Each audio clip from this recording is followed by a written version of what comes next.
Ayun, for today's videos, maglilinis tayo ngayong araw ng ating motor. Ayan, si Blessing. Papaliguan natin siya kasi 2 weeks na siyang di naliligo. Di rin naman kasi nag-uulan kaya hindi rin siya ganun kadumi at araw-araw din naman natin siyang pinupunasan bago natin siya gamitin. Kaya more on alikabok lang, wala namang putik yung mga gilid-gilid niya, mga talsik ng putik. Kaya quick lang natin siyang papaliguan, baka masipon guys. Kaya ayan, ililinis natin siya ngayong araw para mas masarap gamitin kasi kapag mas malinis yung motor natin para sa akin kasi ayoko kasing ginagamit yung motor ko na madumi. Nakakairita kasi kapag ginagamit mo ng madumi. Dito nga guys, tapos na natin siyang masabunan, malinisan, at kaya ngayon babanlawan na natin si Blessing para matapos na yung paglilinis natin. Ayan, kung makikita nyo guys, binabanlawan ko na siya. Lagi nyo rin pag-ingatan yung motor nyo, alagaan nyo para kahit ilang years nyo na siyang gamit, magmukhang bago pa rin. At para ingatan din niya kayo sa mga biyahe nyo, sa mga rides nyo araw-araw kung saan man kayo pupunta. Ituring nyo na hindi lang bagay yung motor nyo, ituring nyo na isa nyo siyang partner o kapatid para kahit saan kayo magpunta, magkasama kayo, iniingatan nyo yung isa't isa.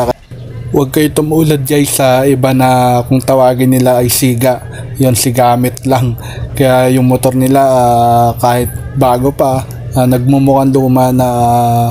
Kaya wag nyong gamitin lang ng gamitin yung motor nyo, alagaan nyo din guys para magtagal sa inyo yung pagsasama nyo.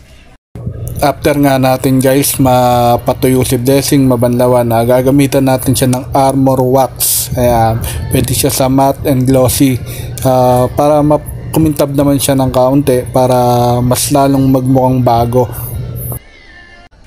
Itong Armor Wax nga pala guys, almost 3 years ko na rin siyang ginagamit. Napakatagal niyang gamitin.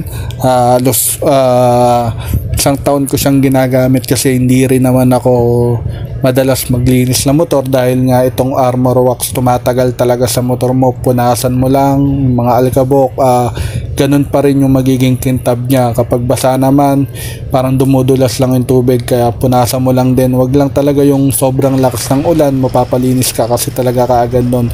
Itong Armor Wax guys, nabibili ko lang to sa Shopee, search nyo lang, napakarami nagtitinda. Napakasulit nito at napakaganda, talagang tumatagal sa mga bearings ng motor natin.